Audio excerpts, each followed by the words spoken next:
Good morning everyone. पिछले उसमें हमने पढ़ा था दर्पण। अब हम देख रहे हैं कि दर्पण से संबंधित कुछ परिभाषाएं, कुछ प्रमुख परिभाषाएं, और उस परिभाषाओं में सबसे पहला है द्वारक। लेकिन ये दोनों परिभाषाएं जितनी भी हैं सारी अवतल और उत्तल दोनों में चलेंगी। तो अवतल के लिए और उत्तल के लिए दोनों के लिए मैं डायग्राम बना लेता हूँ। पहले मैंने अवतल और उत्तल दोनों के लिए डायग्राम बना लिए। ये उत्तल, जिसका अंदर दबी हुई सतह होती है वो अवतल, और जिसकी बाहर उभरी हुई होती है उसे उत्तल कहते हैं। ये दोनों के लिए डायग्राम हो गया। अब द्वारक, द्वारक क्या होता है? तो द्वारक दर्पण के दोनों सिरों को मिलाने वाली रेखा को क्या कहते हैं? हम द्वारक कहते हैं। तो ये दर्पण है, इसके दोनों सिरों को मिलाने वाली रेखा ये दर्पण था, इसके दोनों सिरों x और ये y, ये डेलिटेट करके मैंने बनाया कि इस गोले का भाग है। ठीक है, तो x y क्या हो गया आपका द्वारक। अब इसमें x y कहां मिल रहा है आपको? ये यहां मिल रहा है, दोनों में मिलेगा, ये अवतल में भी और उत्तल में भी। ठीक है, अब पहला क्या होगा आपका द्वारक। तो द्वारक को क्या कहेंगे कि गोली दर्पण के सिरों को मिलाने। अब गोली यहाँ अवतल उत्तल नहीं बोलना है क्योंकि दोनों में आ रहा है, अवतल में भी और उत्तल में, और दोनों मिलकर क्या है? गोली है। तो गोली दर्पण के सिरों को मिलाने वाली रेखा क्या कहलाती है? द्वारक। ठीक, दूसरा ध्रुव। ध्रुव को कहा दर्शाते हैं पी से, क्योंकि इंग्लिश में इसको बोलते हैं पोल, POLE, पोल। हाँ, तो इसकी परिभाषा क्या हो जाए? गोली दर्पण के परावर्तक सतह के मध्य बिंदु को पोल कहते हैं, मतलब ध्रुव कहते हैं। तो परावर्तक सतह कौन सी? ये, इसका मध्य बिंदु ये, और इधर की परावर्तक सतह ये, इसका मध्य बिंदु ये। इसको क्या कहेंगे हम? ध्रुव P, और इसको क्या दर्शाते हैं हम? P से। क्या होगी परिभाषा? कि गोली दर्पण के परावर्तक सतह के मध्य बिंदु को ध्रुव कहते हैं। ठीक, अब आगे तीसरा आ जाता है वक्रता केंद्र। वक्रता केंद्र, तो वक्रता केंद्र क्या होगा? वक्रता केंद्र की परिभाषा इसमें यह हो जाएगी, गोली दर्पण किसी गोले का भाग होता है, उस गोले के केंद्र को वक्रता केंद्र कहते हैं।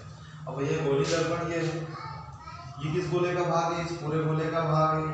तो इस पूरे गोले के जो केंद्र को क्या कहेंगे हम? वक्रता कहेंगे। तो इस पूरे गोले का जो केंद्र मान लिया जा रहा है यहाँ, तो ये हो गया वक्रता केंद्र C। और इस गोले का जो केंद्र होगा वो वक्रता केंद्र यहाँ आ जाएगा C। ठीक है, तो वक्रता केंद्र को कहा जा सकते हैं हम C। फिर आ जाता है अपना वक्रता त्रिज्या।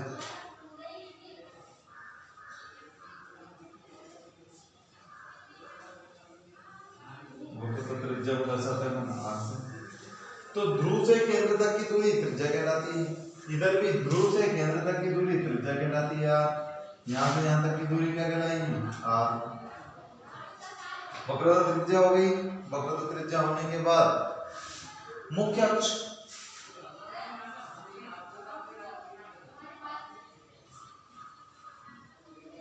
तो इसमें मुख्य अक्ष ही है।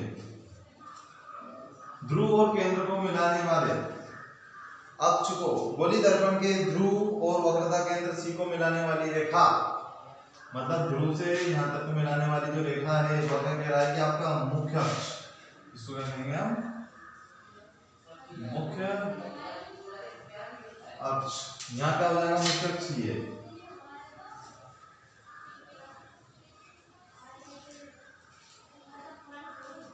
मुख्य अक्ष। अब मुख्य फोकस,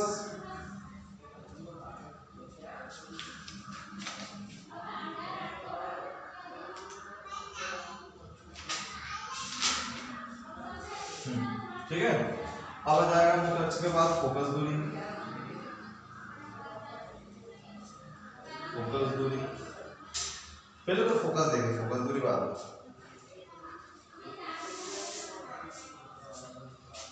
पहले फोकस,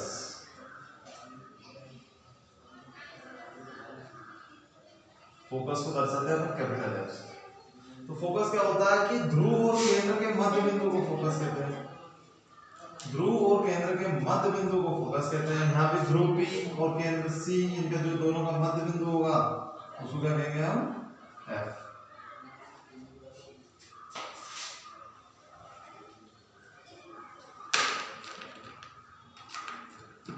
ध्रुव और केंद्र का जो मध्य बिंदु है, दोनों को का जो बीच का बिंदु है उसको क्या कहेंगे हम, फोकस। ध्रुव और केंद्र के मध्य बिंदु को फोकस कहते हैं। अब आ जाता है अपना सातवां, फोकस दूरी।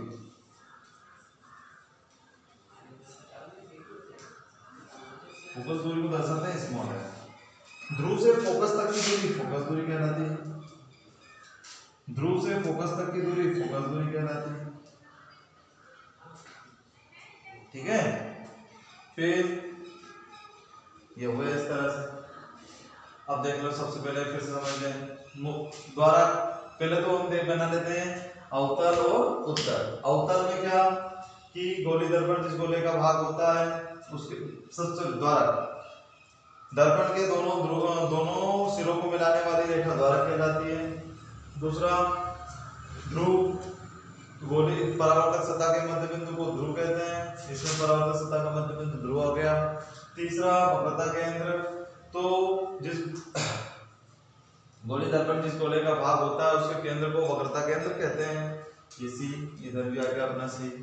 फिर वक्रता त्रिज्या, ध्रुव और केंद्र के मध्य बिंदु को ध्रुव से केंद्र तक की दूरी वक्रता त्रिज्या कहलाती है।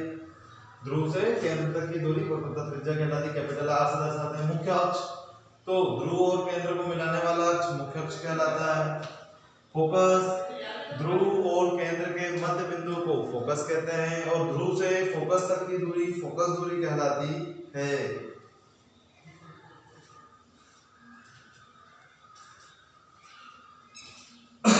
ध्रुव से फोकस तक की दूरी फोकस दूरी कहलाती है। ठीक है, देख लो एक बार इसको। फिर इसी में हम पढ़ लेते हैं कि परावर्तन के नियम। प्रतिबिंब गोली दर्पण में प्रतिबिंब का निर्माण।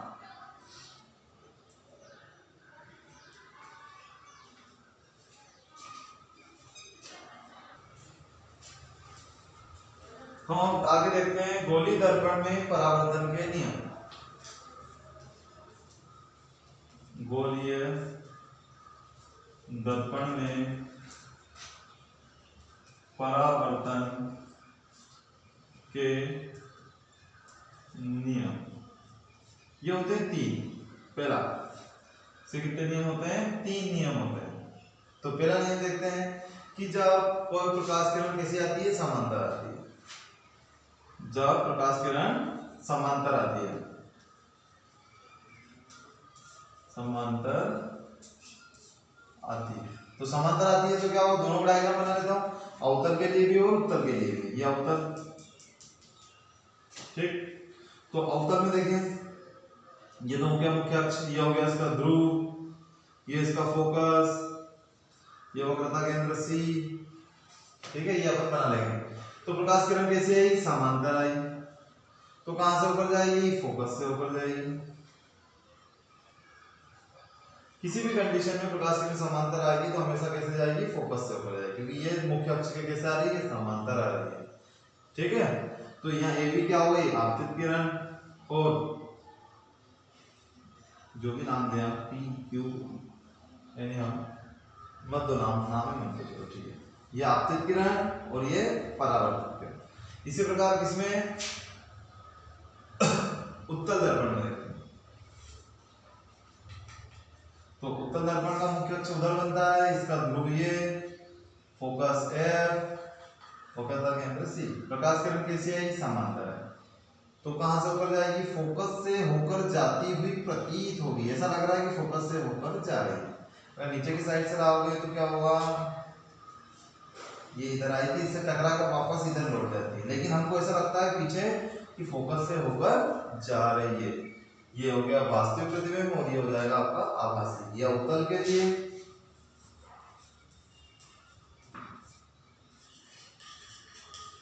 ये उत्तल के लिए। ठीक है, फिर हम और देखें। पहला तो क्या हो गया, समांतर आई थी। दूसरा, प्रकाश किरण कहां से होकर आती है? फोकस से।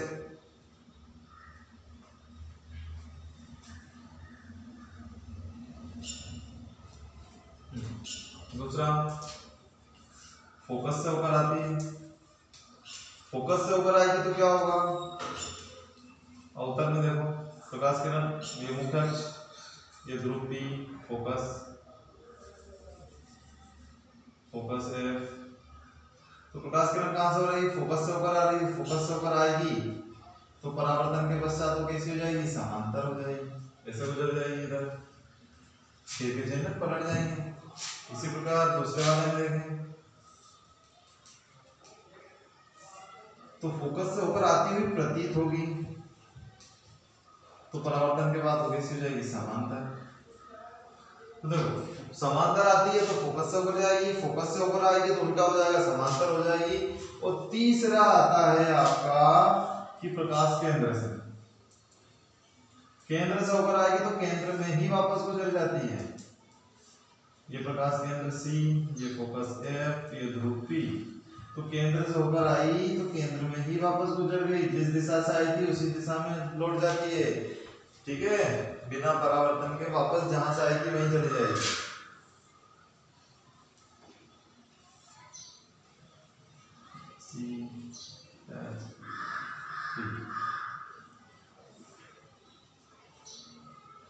तो वापस उसी दिशा में लौट जाती है, ठीक।